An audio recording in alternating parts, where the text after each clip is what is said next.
নমস্কার বন্ধুরা, আজকে আমি বানাবো বাঙালিদের সবচেয়ে প্রিয় একটি মিষ্টি রেসিপি আপনাদের কাছে শেয়ার করব। সেটা হলো রসগোল্লা।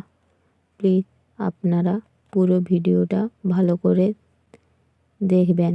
খুব সহজ পদ্ধতিতে ও অল্প সময়ে অল্প উপকরণ দিয়ে দোকানের মতন নরম তুলতুলে স্পঞ্জি রসগোল্লা তৈরি করব। সেটার জন্য আপনাদের পুরো ভিডিওটা দেখতে হবে। চলো দেরি না করে রেসিপিটা শুরু করা যাক।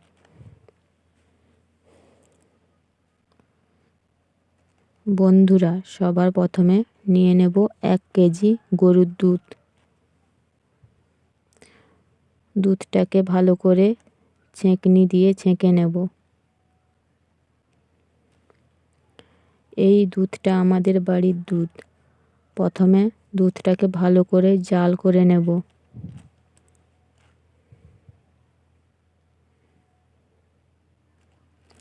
এবার লেবু রস দিয়ে দেব।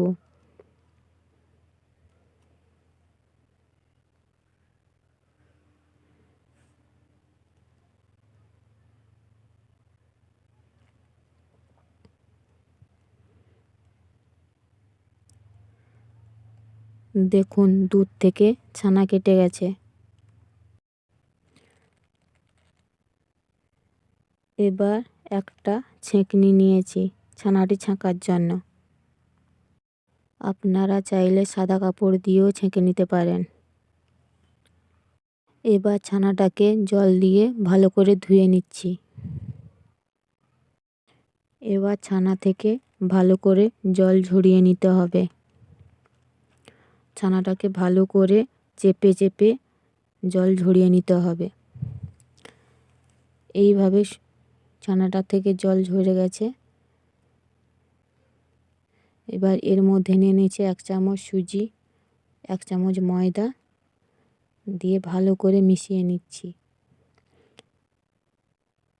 এই রকম হাতে চেপে চেপে ছানাটাকে মাখিয়ে নিতে হবে।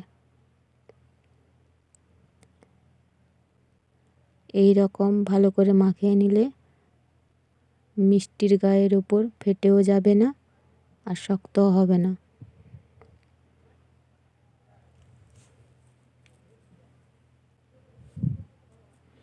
এবার দেখুন ছানাটা মাখানো হয়ে গেছে। এবার কাঠের উপর থেকে সুন্দরভাবে উঠে আসছে। এই রকম তৈরি করে নিতে হবে। এবার হাতের মধ্যে নিয়ে নিয়েছি সাদা তেল দিয়ে এরকম গোল গোল করে শেপ করে নিচ্ছি। মাঝারি ধরনের শেপ করে নিচ্ছি। আপনারা চাইলে ছোট বড় যেরকম ধরনের শেপ করে নেবেন।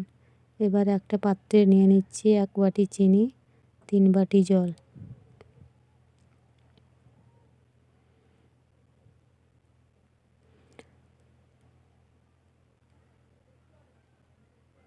ভালো করে মিশিয়ে নিচ্ছি।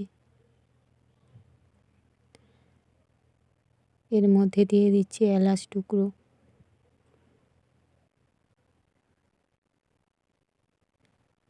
এইরকম একটা সিরাপ তৈরি করতে হবে। এবার সিরাপটা ফুটে উঠলে ভালো করে এবার এর মধ্যে সে গোল করা মিষ্টিগুলো দিয়ে দিচ্ছি এক এক করে।